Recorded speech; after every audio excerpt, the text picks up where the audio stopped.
नमस्कार, आप देख रहे हैं प्राइम टीवी और मैं हूं आपके साथ नंदिनी यादव। वक्त हो चुका है उत्तर प्रदेश की बड़ी खबरों का रुख कर लेते हैं खबर की ओर। सीएम योगी वाराणसी दौरे पर है। इस दौरान सीएम काशी विश्वनाथ धाम पहुंचे, जहां उन्होंने मंदिर में पूजा अर्चना की और जनता को संबोधित करते हुए कहा कि काशी का विकास हो रहा है। साथ ही उन्होंने कहा कि 80 करोड़ लोगों को राशन मिला है। मोदी सरकार के 9 साल को बेमिसाल भी बताया और क्या कुछ कहा उन्होंने, चलिए आपको सुनाते हैं। नई दिल्ली के रास्ते वाराणसी से लंदन तक हुआ। बनारसी लंगड़ा आम का निर्यात लंदन और दुबई के लिए, चंदौली से काला चावल ऑस्ट्रेलिया के लिए निर्यात हुआ और यहां का जो क्षेत्रीय चावल का निर्यात वाराणसी से कतर के लिए भदोई, बलिया, प्रयाग 20% खाद्यान्न उत्पादन करने का कार्य हमारा अन्नदाता किसान उत्तर प्रदेश के माध्यम से करता है। और इन संभावनाओं को आगे बढ़ाने के लिए आज एक बार फिर मैं आपके पास आया हूं, आपसे कहने के लिए हम प्रयास करें। दुनिया पलक पावड़ा बिछा करके आपका इंतजार कर रही है। दुनिया का पेट भरने की सामर्थ्य उत्तर प्रदेश रखता है। आदरणीय प्रधानमंत्री जी के मार्गदर्शन में हम लोग न केवल खाद्यान्न के क्षेत्र में बल्कि उत्तर प्रदेश सब्जी, फल और अन्य कृषि उत्पादों के क्षेत्र में भी विश्व की आपूर्ति श्रृंखला को आगे बढ़ाने में मदद करेगा।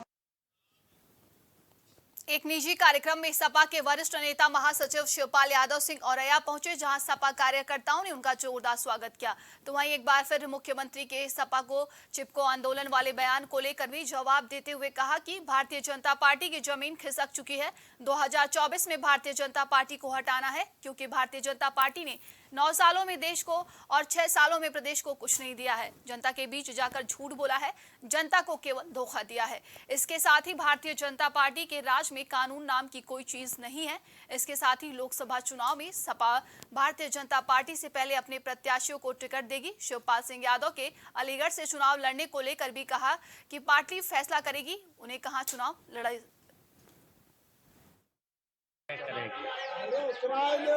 किसको कहाँ लड़ना है, तो अब चर्चा चल रही है। अब वो पार्टी तय करेगा।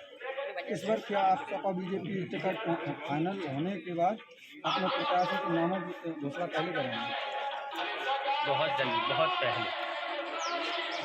और अभी हम लोग संगठन को मजबूत करने में लगे हैं और जैसे संगठन मजबूत करके सबकी राय लेके चुनाव से बहुत पहले प्रत्याशी तय कर देंगे।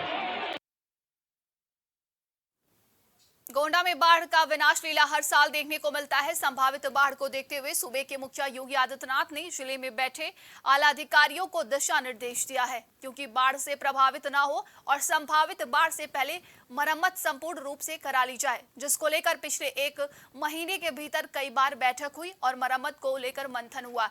लेकिन जो धरातल पर तस्वीर से निकल कर आ रही है, वो बाढ़ खंड अधिकारियों पर कई सवालिया निशान खड़े करते हैं। बाढ़ को लेकर क्या कुछ पूरी तैयारियां हैं, इसके बारे में बता दें। बाढ़ के बारे में हमारी एसडीएम ग्रुप का मीटिंग हो चुकी है और हमारी तहसीलदारों एसडीएम साहब से भी सारी मीटिंग हो गई है। खाद्यान्न के लिए टेंडर हो चुका है, जो 16 को खुला है। टेक्निकल बिड खुल चुकी है, उसकी जांच का उपरांत फाइनल खुलेगी। तो कहाँ गई थी आप? आईली क्या करने? मम्मी देखे। तो आप अपनी मम्मी को देखने के लिए आपको किससे जाना पड़ता है? नाई से। कैसे आप जो नाव पर बैठी हैं, क्या कितना पैसा देकर इस पार से उस पार जाना पड़ेगा? 10 रुपया लिया से। 10 रुपया देना पड़ता है।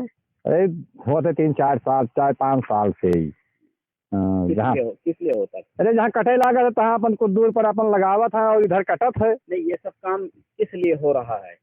किस लिए? क्या बाढ़ से रोकने के लिए? बस वहाँ और क्या करे के लिए? क्या अपन कोई नाव की अस्थायी व्यवस्था करे या पुल की?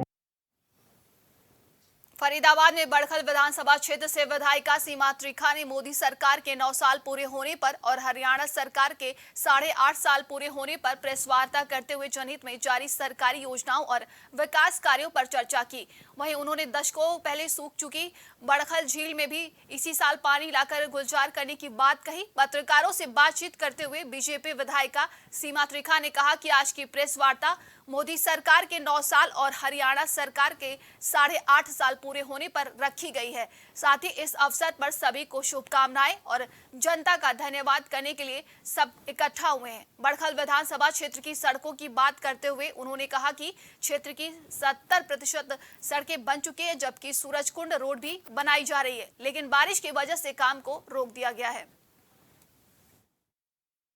आज मोदी जी जो हमारे देश के यशस्वी प्रधानमंत्री हैं और विश्व के सर्व लोकप्रिय नेता हैं, आज उनके 9 वर्ष पूरे होने पर उनके कार्यकाल के ये प्रेस कॉन्फ्रेंस रखी गई। साथ साथ हरियाणा सरकार के भी 8.5 साल पूरे हो रहे हैं। तो आज हरियाणा और भारत दोनों के मैं कहती हूँ कि निवासियों को शुभकामनाएं बधाई देने के लिए हमने प्रेस कॉन्फ्रेंस रखी है और साथ साथ जनता का धन्यवाद कर रहे हैं हम आज।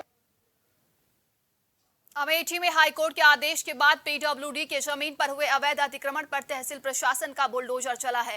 पीडब्ल्यूडी के शिकायत और कोर्ट के आदेश के बाद राजस्व टीम ने पुलिस प्रशासन के साथ मिलकर अवैध अतिक्रमण हटवाया। राजस्व टीम ने भारी पुलिस बल के साथ पहुंचकर पीडब्ल्यूडी के द्वारा दी गई तहरीर के आधार पर जमीन की पैमाइश करवाते हुए किए गए अतिक्रमण को हटवाया। वहीं मौके पर विरोध कर रहे लोगों को पुलिस अपने साथ ले गई।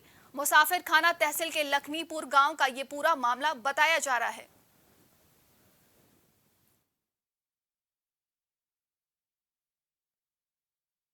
माननीय उच्च न्यायालय के आदेश के क्रम में गाटा संख्या 301 ग्राम लखमीपुर में जो खतौनी में सड़क के नाम दर्ज है, उसमें किए गए अतिक्रमण को आज यहाँ से हटवाया गया। यहाँ लोग मुख्यमंत्री के यहाँ गए थे, आरोप भी लगाए थे कि हमारी जमीन है, इस पे दूसरे लोग कब्जा करना चाहते हैं, जो प्रशासन करवा रहा है। क्या है इसमें? गाटा संख्या 1 यहाँ पे जो है 301 है, वो सड़क के नाम दर्ज है। इनकी गाटा संख्या अन्य 3 नंबर हैं, 296, 289, एक अन्य नंबर है, वो इनका नंबर है, वो इनको पैमाइश करके बता दिया गया है।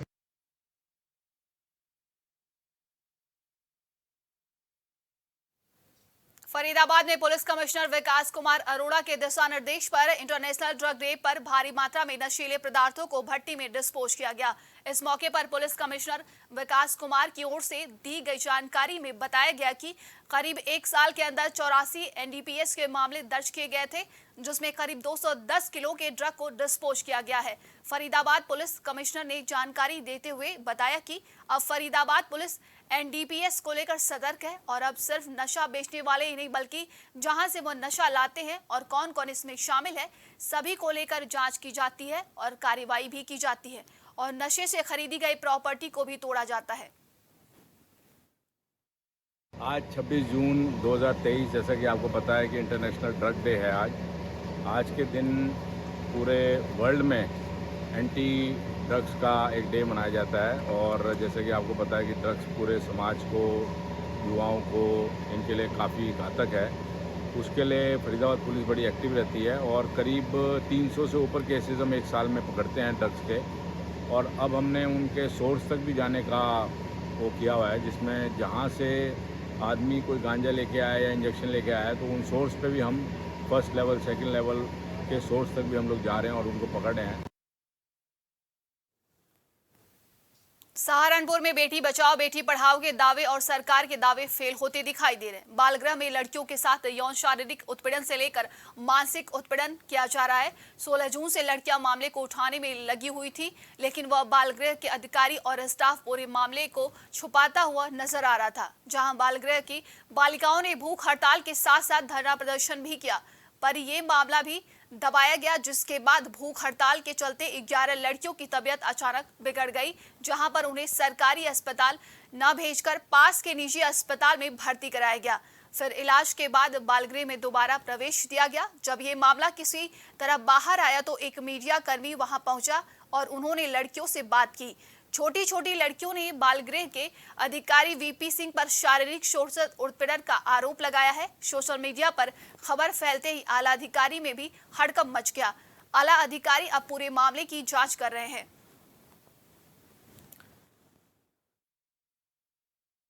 समय ही मेरे द्वारा कमेटी की आख्या के आधार पर एफआईआर दर्ज करने के निर्देश दिए थे और इसमें 20/6 को एफआईआर भी दर्ज हो गई है। साथ ही निरीक्षण आख्या प्राप्त होने पर ही जिन लोगों रसोइया और जो उसकी अधीक्षिका थी उनको टर्मिनेशन के लिए लेटर लिखा गया है और इसमें जो बीपी सिंह थे उनकी भूमिका कुछ संदिग्ध बताई गई थी, उनको पहले ही प्रवेश रोक दिया गया था और एफआईआर दर्ज कराकर मेरी एसएसपी साहब से बात हुई है और मेरा ये अनुरोध किया गया है कि इसकी विवेचना महिला अधिकारियों से कराई जाए, जिससे कि जो भी तथ्य हैं वो। बुलंदशहर में महिला आईपीएस अनुकृति शर्मा ने विधवा महिला की झोपड़ी में बिजली का कनेक्शन लगवाया है। दरअसल बुजुर्ग विधवा महिला के घर पर बिजली का कनेक्शन नहीं था। बुजुर्ग महिला के पास बिजली कनेक्शन के लिए पैसे नहीं थे। वहीं एएसपी ने बुजुर्ग महिला के घर पावर कॉर्पोरेशन के अफसरों को बुलाकर बिजली का कनेक्शन लगवाया है। एएसपी ने बुजुर्ग के बिजली का कनेक्शन खुद से भुगतान किया है। अंधेरे घर में रोशनी होते ही बेबस बुजुर्ग महिला खुश हो गई। पुलिस ने औगता के खाड़ी निवासी विधवा नूरजहां का घर रोशन किया है।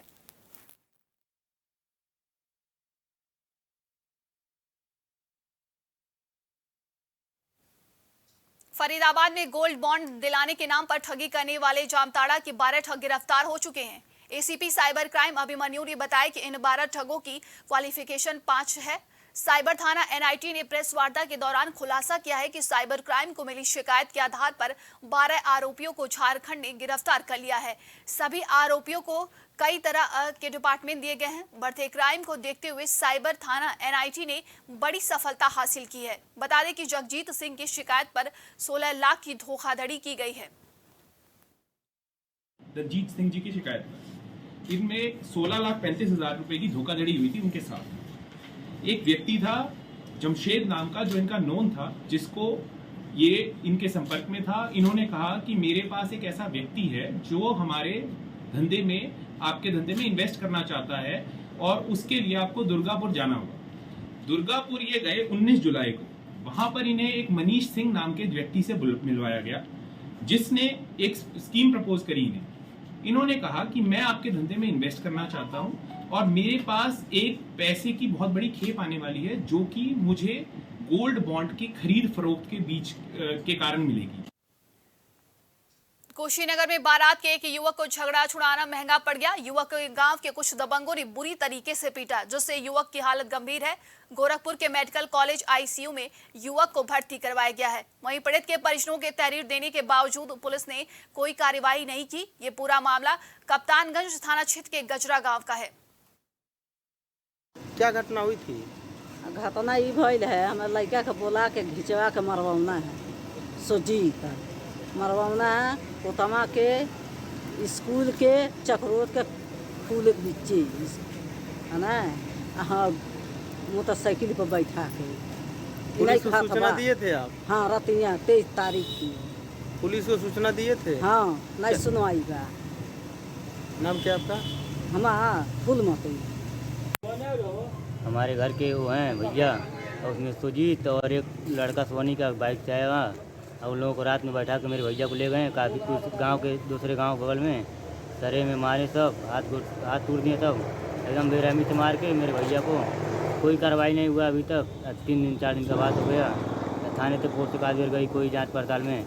मेरे भैया इसमें भर्ती हैं, काफ़ी सीरियस है। नाम क्या आपका? नाम मेरा सूरज यादव।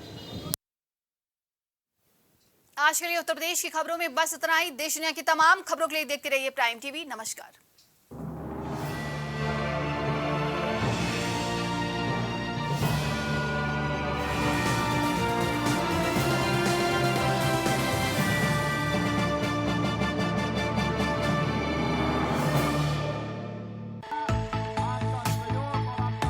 कुछ भाव पुष्प। आप देख रहे हैं प्राइम टीवी।